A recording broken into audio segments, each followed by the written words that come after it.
capítulo 9. Primera de Reyes, capítulo 9.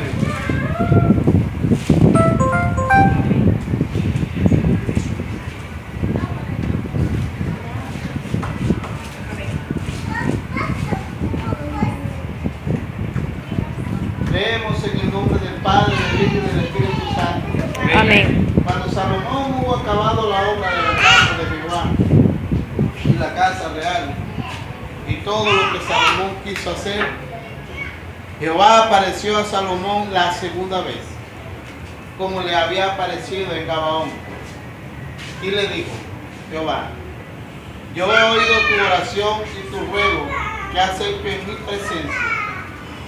Yo he santificado esta casa que tú has edificado para poner mi nombre en ella para siempre.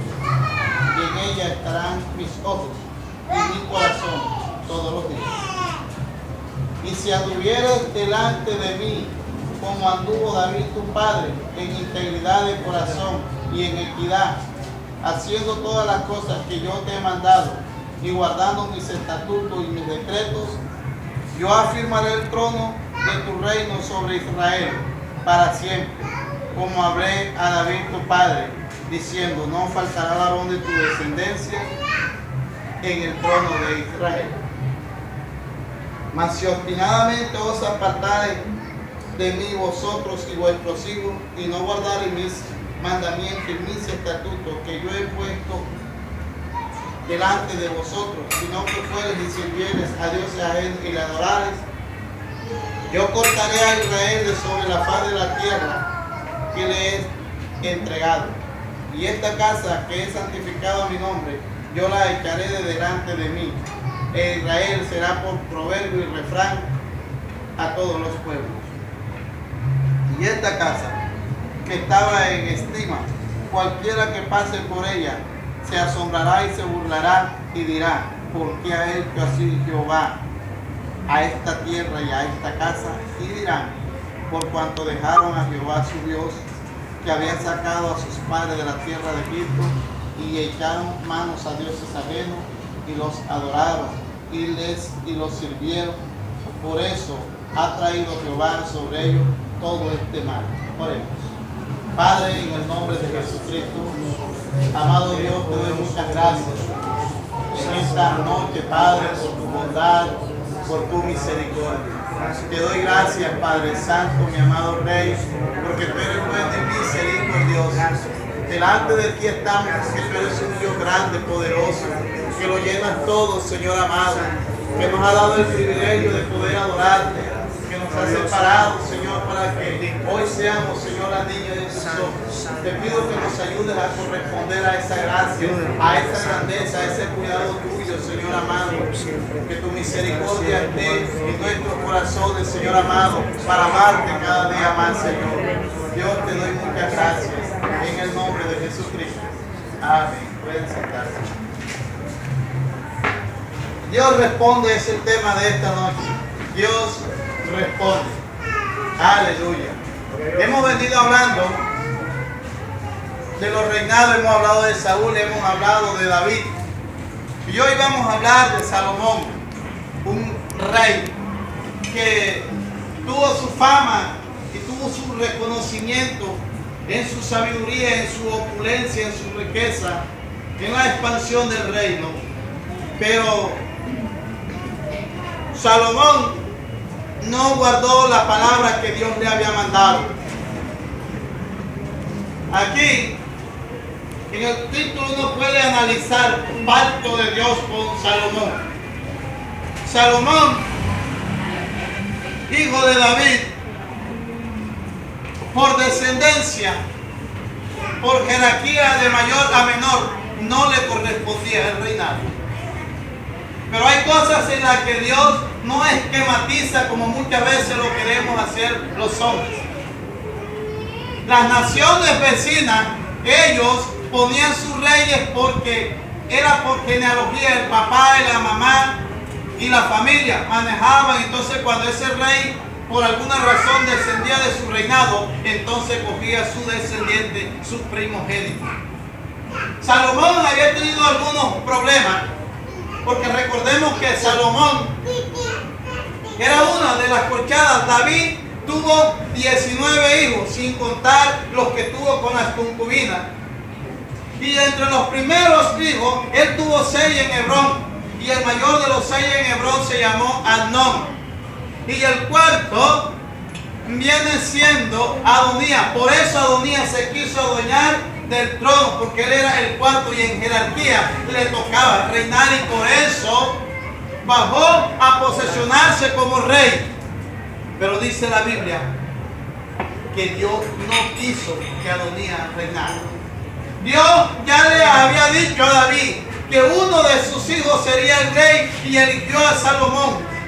Salomón era el cuarto hijo de los 4 que tuvo en Jerusalén. Había tenido 6 en Hebrón, 4 en Jerusalén, y el cuarto, él, Salomón, Dios lo llama muy joven, muy joven. Y por eso ustedes ven que en el capítulo 3, cuando ya David muere en el capítulo 2, él sube a Gabaón y le dijo: Señor, no sé ni cómo se maneja esto, no sé entrar, no sé salir, no sé qué voy a hacer con este pueblo tan grande.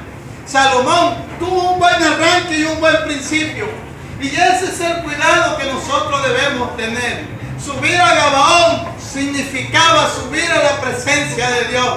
Cuando Moisés subió arriba al Sinaí, allá a la cumbre, a la cúspide, eso es una señal de que nosotros, para recibir las grandes bendiciones de Dios, para recibir la multiplicación de sus bendiciones, hay que subir.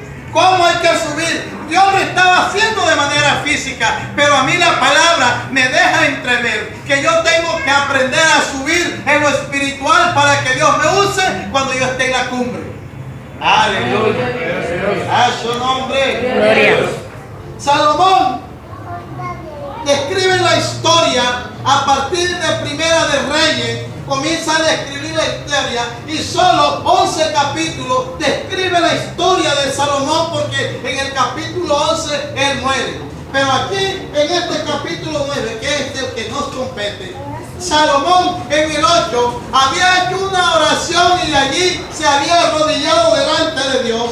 Y dice el verso 8:54: y cuando acabó Salomón de hacer a Jehová toda la oración y súplica, se levantó de estar de rodillas delante del altar de Jehová con sus manos extendidas al cielo. De allí, puesto de rodillas, dice con sus manos puestas al cielo. Eso demuestra que Salomón era un hombre temeroso de Dios.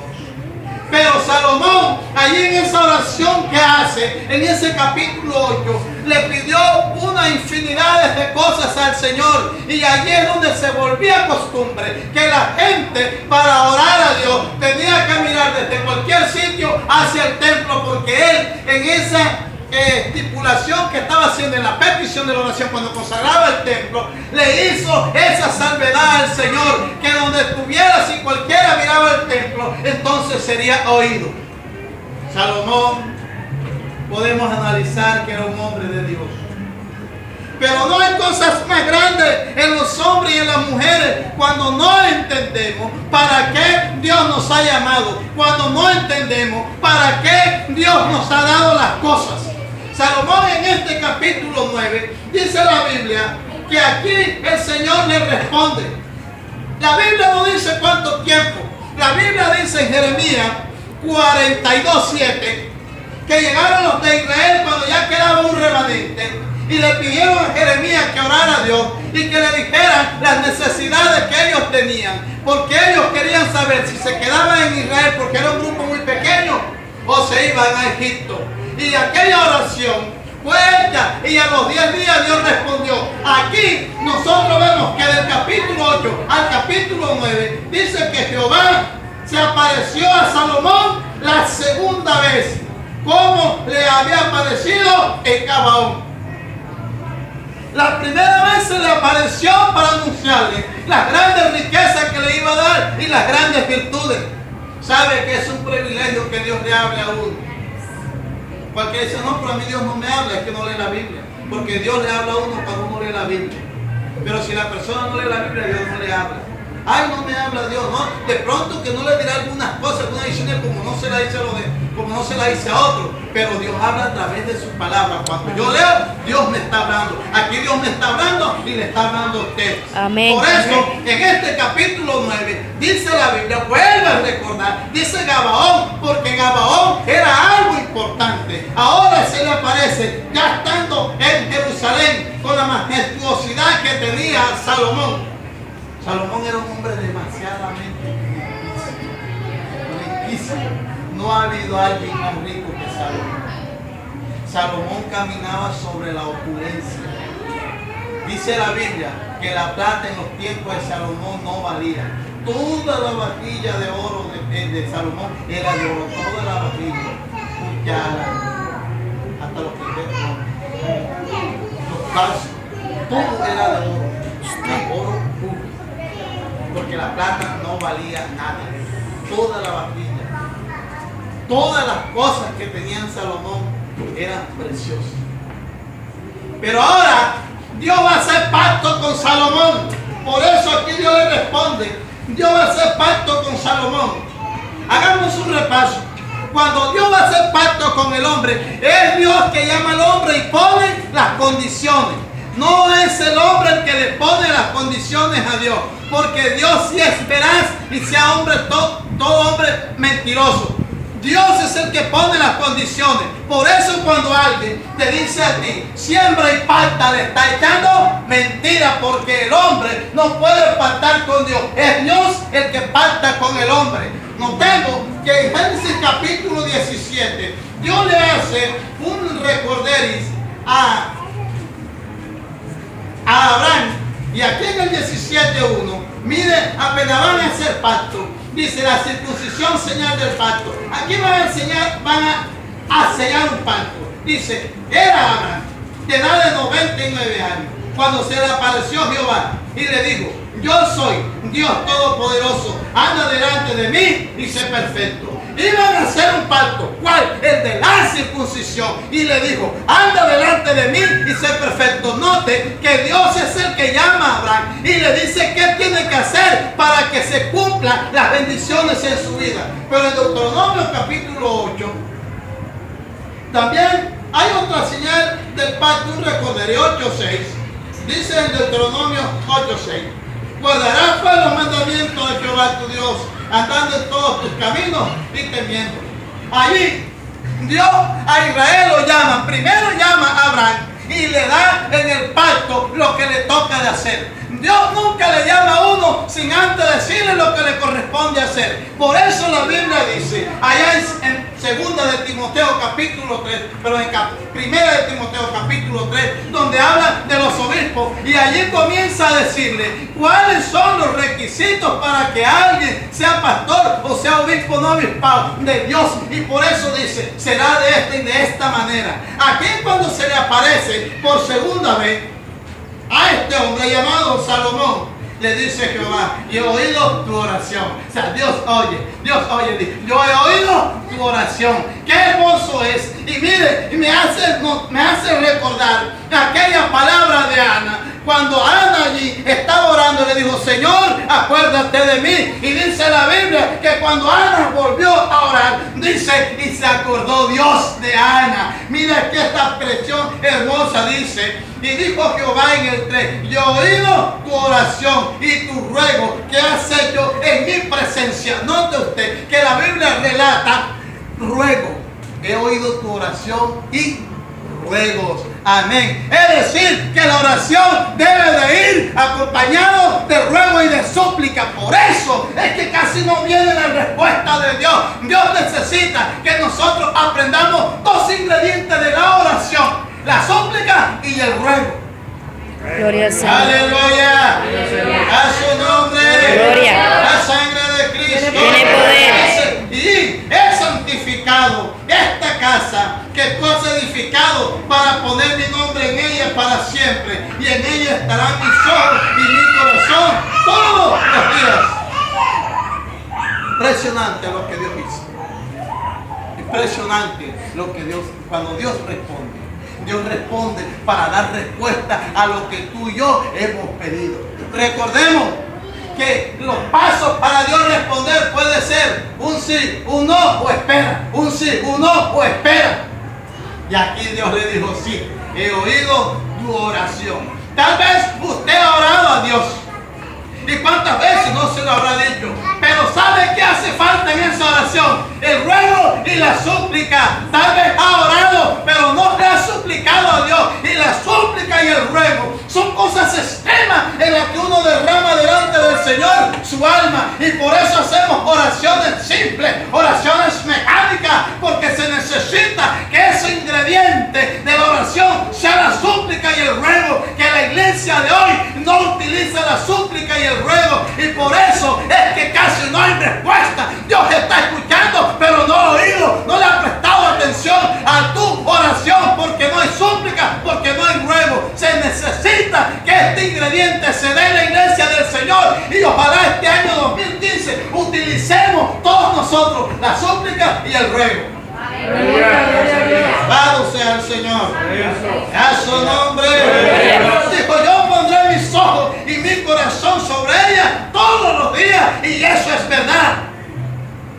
El Señor cuidó de aquella casa, la cuidó hasta que vino el descuido. Dice el 4, aquí comienzan los deberes. Aquí comienzan los deberes. Porque sabe qué está pasando hoy. Que a los niños de hoy no les están enseñando deberes.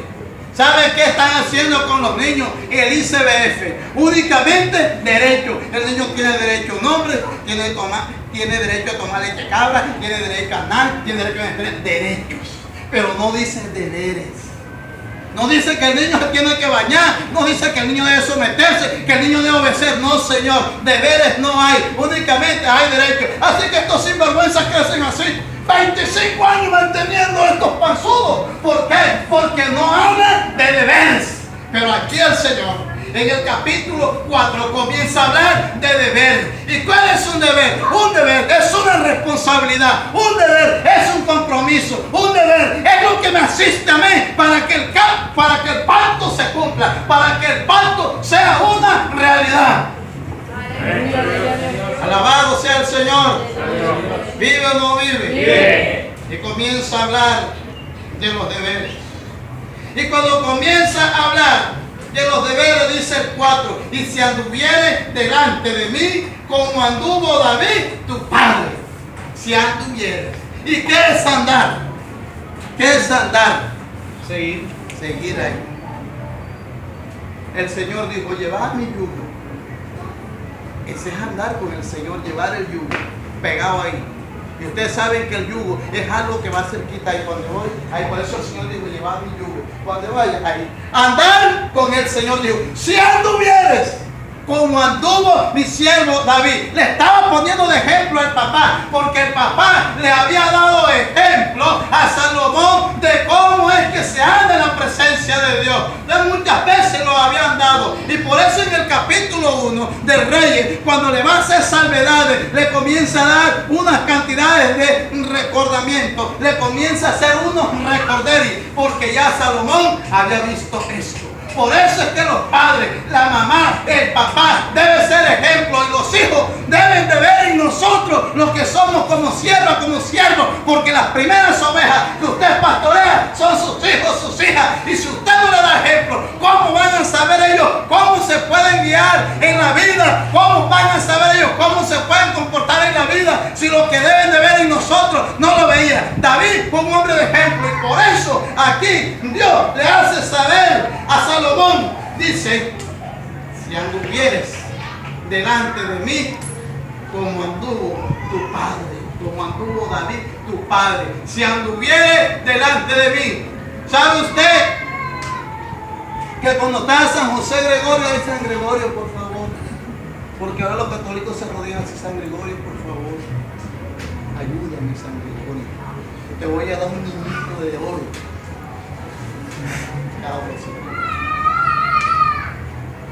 ¿Delante de quién está? No está delante de Dios. Y por eso el Señor hablaba de andar delante de Él. Era humillarse en su presencia. Si anduvieres delante de mí, es decir, me humillo delante de mi Señor y allí ando en su presencia. Ese es andar con Dios, caminar en su presencia. Y nosotros, si queremos ver buenos resultados, tenemos que andar delante de su presencia. Bendito sea el Señor. Como anduvo tu padre, como anduvo tu padre.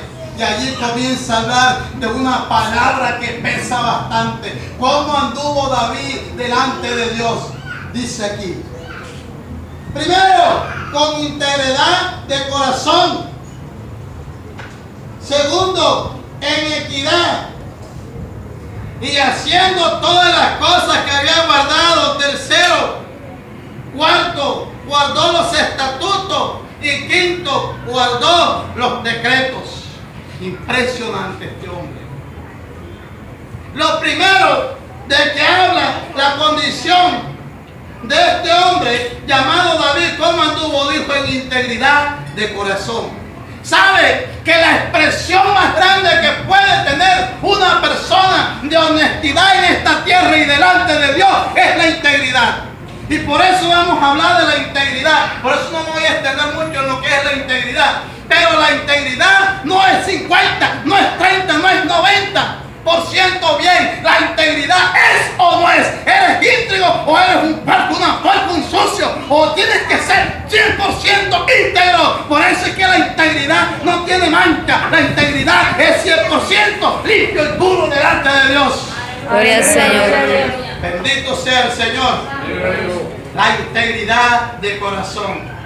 Porque a veces tratamos de mostrar integridad con nuestros labios. Tratamos de mostrar integridad con la ropa. Tratamos de mostrar integridad con una santidad así.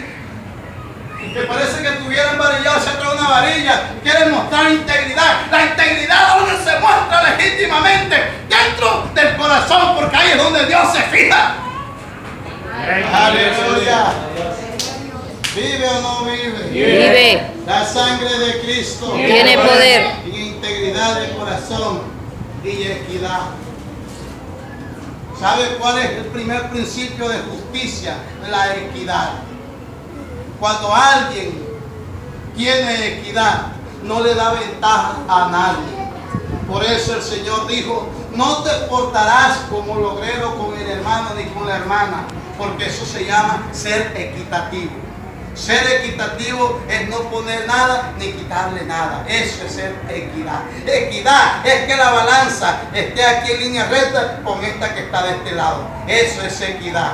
Equidad es aprender a balancear mis sentimientos para no ir más allá de lo que le pueda hacer daño a mi hermana, a mi hermano. Esa es equidad. Equidad es no producirle daño al que está a mi lado. Equidad no es que yo pase el alambre 50 centímetros o 80 más al terreno ajeno. Ser equidad es ser imparcial. Dios estaba hablando de unas cualidades que ilustran la grandeza de David. Y estas cualidades de las que Dios habla es la que más en estos tiempos de la gracia debemos tener fuertemente. Por eso veía un hombre que le traducían al español y aquel hombre lloró cuando miró la situación de la iglesia de estos tiempos, porque la iglesia de estos tiempos no ha conocido lo que es la integridad. La iglesia de estos tiempos no ha conocido lo que es la equidad y por eso no sabe cómo comportarse. Pero por eso Dios, desde el año pasado, en diciembre, comenzó a hablar de cómo debemos andar, de cómo debemos comportarnos. Aleluya. Dice la Biblia que al terminar de hablar las características que debe llenar un hombre de Dios, dice, haciendo todas estas cosas que yo te he mandado, guardando mis estatutos, mis guardando mis estatutos y mis decretos. ¿Sabe que hoy eso no se está haciendo? Porque ¿sabe qué manda el Señor?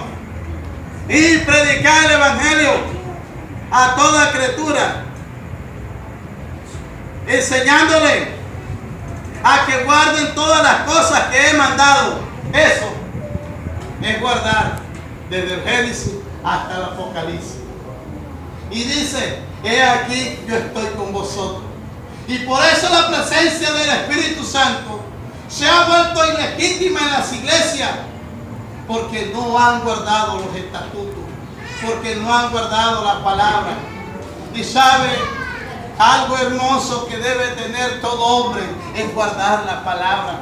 Cuando una mujer y un hombre guardan la palabra de Dios, es de gran estima delante de su presencia, porque es una persona a la cual se le puede confiar responsabilidades. Cuando una persona guarda la palabra, es una persona de gran estima delante de Dios. Es una persona a la que Dios lo mira como mira Job. No has considerado a mi siervo Job, que no hay otro como él en la tierra. Cuando alguien es capaz de guardar la palabra, de vivir en integridad, de vivir como dice aquí la palabra, es una persona a la cual Dios le asigna y le compete responsabilidades. A su nombre. Gloria a Dios. Y le dijo, si estas cosas se hicieren, yo afirmaré el trono de tu reino sobre Israel para siempre. Aleluya. Si estas cosas se hicieren, yo afirmaré. Y sabe que la Biblia dice en el Salmo 101, verso 7, que el mentiroso no se afirmará delante de Dios. Y por eso es que hay gente titubeando en la iglesia, como caminando en las aguas de plátano, como caminando en canoa de poco alcance, porque la gente necesita entender que hay que dejar la mentira, que hay que dejar la falacia. ¿Sabe? Esta iglesia no está más edificada porque la gente no está aplicando la palabra. Tenemos la boca de oreja a oreja y hemos explicado tantas cosas en las cuales la congregación no ha querido guardar la palabra, no la ha querido vivir, y no es porque lo ignoren y no es porque desconozcan, sino que echan a la espalda los decretos y los estatutos de Dios. Y por eso esta iglesia no es una iglesia de poder, porque han tenido en poco la palabra, la han menospreciado, no han valorado ni a los pastores, no han valorado la enseñanza, y por eso no han venido grandes afirmamientos. Pero Dios está llamando a la gente para que se afirme, pero su falsedad, porque cuando uno no vive la palabra, es un mentiroso si venga a la iglesia a ayunar. Aleluya. Bendito sea el Señor. Dios es muy claro en su palabra. Estaba diciendo, yo afirmaré el trono del reino de Israel. Era una obligación que vivieran en integridad. Era una obligación que viviera de una manera equitativa para poder afirmar el trono de su reino sobre Israel para siempre. Recordemos, y usted ya ve el desenlace nefasto que tuvo Salomón, porque Saúl duró 40 años, David duró 40 años, Salomón duró 40 años, pero hasta ahí llegó el reino de Israel, porque después vemos la gran división que se suscita.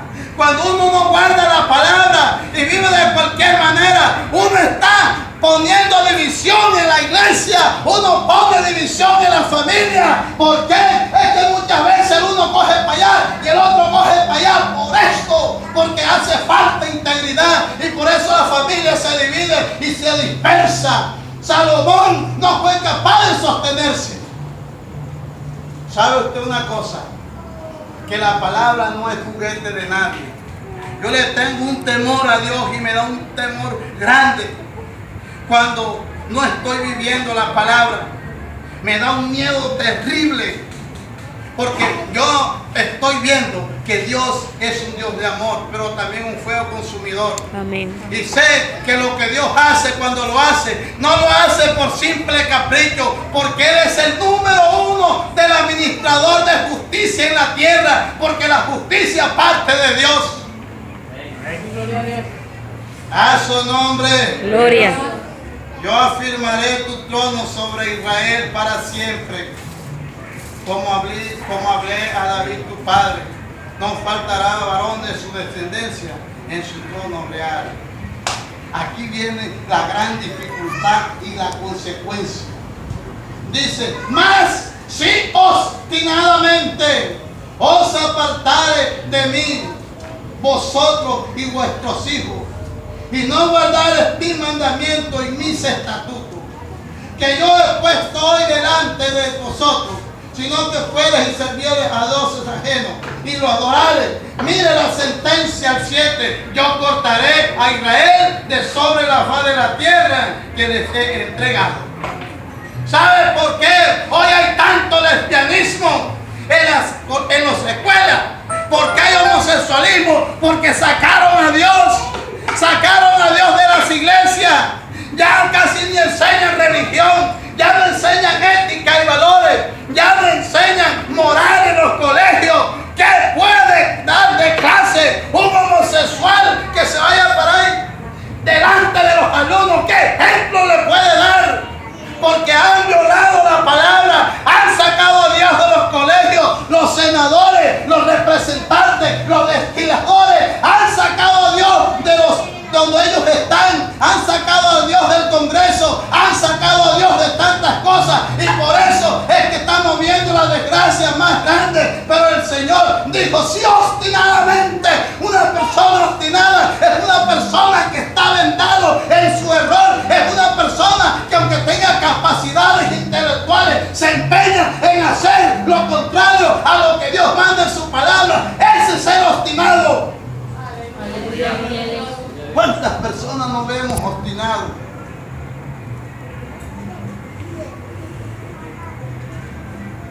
¿Sabe por qué pasó lo que pasó en París, Francia? Un país calmado, pero nunca le dijo al Islam no. Nunca le dijo a los musulmanes no, sino que los aceptó. Los aceptó dentro de ellos. Y cuando uno acepta el pecado, cuando uno acepta las cosas malas en la vida de uno y dentro del hogar, no espere bendición, no espere que los hijos tuyos sean unos bendecidos, porque ¿a quiénes van a ver de ejemplo?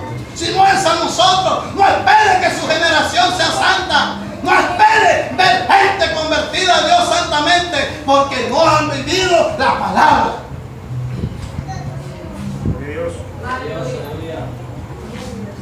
A su nombre. Gloria a Dios.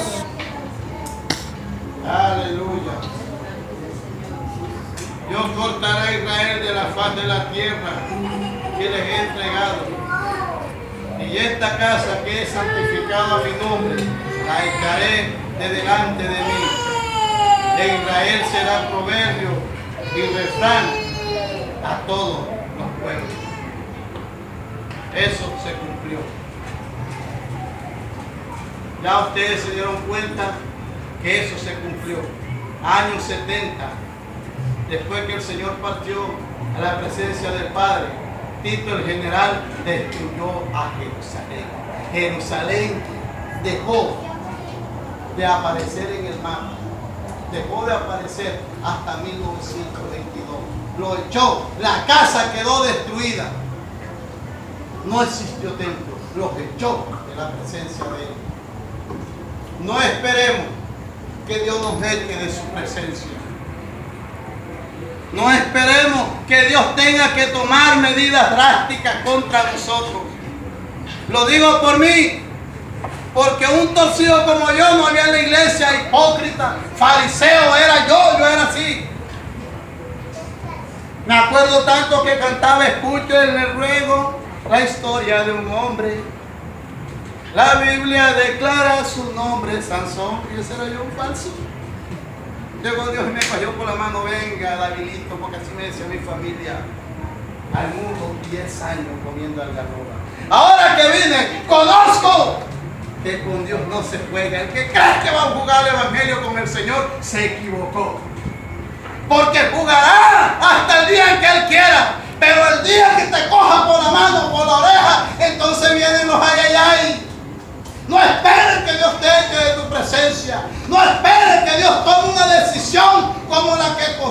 Salomón, porque Salomón, siendo un viejo, se apartó, y usted ve el apartada de él en Eclesiastés. ¿Cómo se aparta este hombre terriblemente?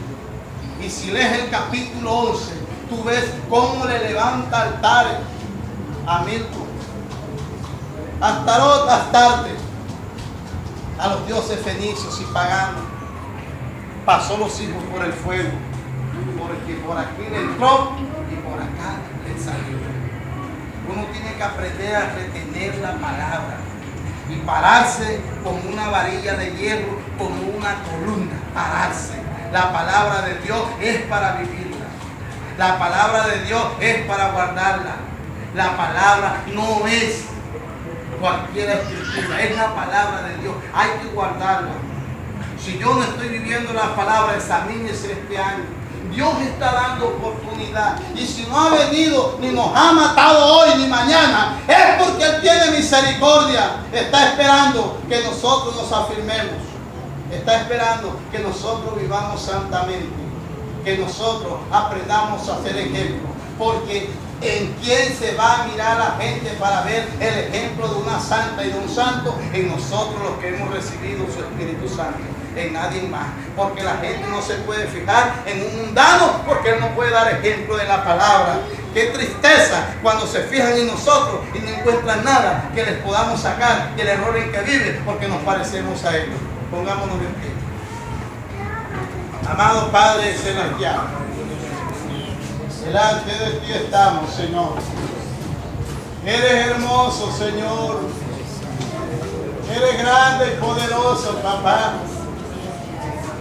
Reconozco, Señor, que no vivo tu palabra como dice ella que vivamos. Te pido perdón por mis errores, porque no he aplicado la palabra como debería. Y no me excluyo, yo soy el principal responsable, Señor. Por eso te pido que nos ayudes, que para este año y el resto de años que tú nos permitas vivir en esta tierra, lo hagamos con integridad y con equidad, como exige tu palabra, Señor. Que no negociemos nada de la santidad, que nuestro comportamiento delante de ti sea legítimo, Señor. Enséñanos, Padre, a ser cristianos y cristianas reales delante de ti. No cristianos irreales, queremos ser reales, para que la presencia de tu Espíritu Santo en nuestra vida sea una realidad. Te doy muchas gracias. En el nombre de Jesús. Amén.